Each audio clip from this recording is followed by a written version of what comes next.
More than once, Glen's personality and his business philosophies opened the door to an acquisition.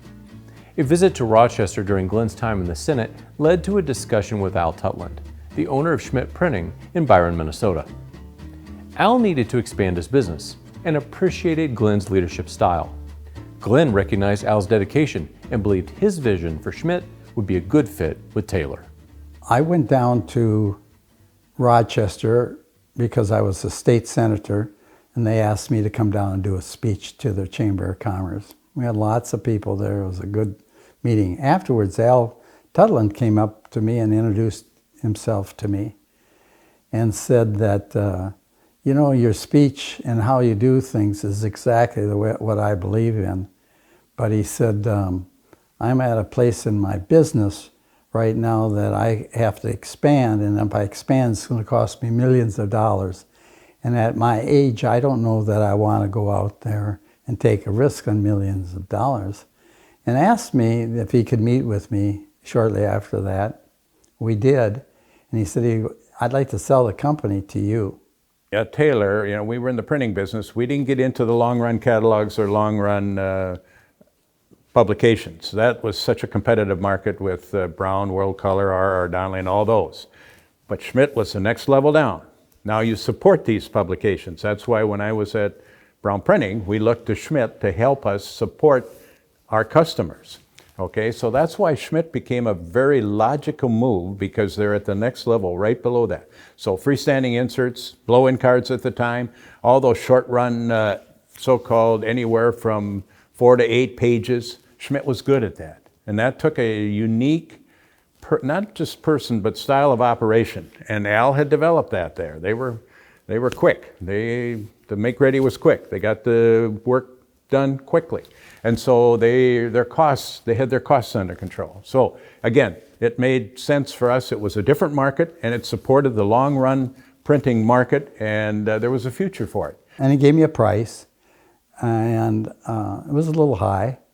But he says, but on the other hand, I'm going to stay here and run the company, and in 5 years, I'll make sure that within 5 years, you have all your money back.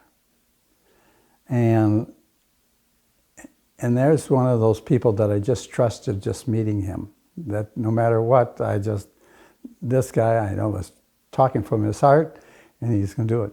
And that's exactly what we did. He stayed on it, he ran the company, he made it very profitable. We bought the equipment that he needed, which allowed him to do some things that he wasn't able to do. I did have experience with who they were, what they did, and especially the leadership of Al Tuttland. And it worked great, because when we did made the acquisition, Al stayed with us for a number of years, and I think 4 or 5 years or whatever. And Al was just a great inside guy, just a great inside guy. And again, and Glen, that's what I so admired about Glen. He made that decision. It was a quote-unquote gut decision, because Glen was good at that. And he saw what he liked, and he felt he could trust what he heard, and he said, let's go. But that's Glen, and that's why he's been so successful. So that's what happened with Schmidt. A lot of times in our acquisitions that we made, they wanted out. And so we'd move in and put someone in or whatever. But not Al. Al wanted to grow the company, and he thought he had a great partner with Taylor Corp and with Glen especially.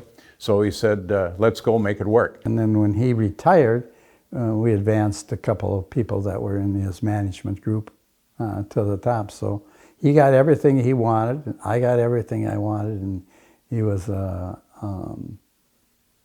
tremendous leader that really took care of that business.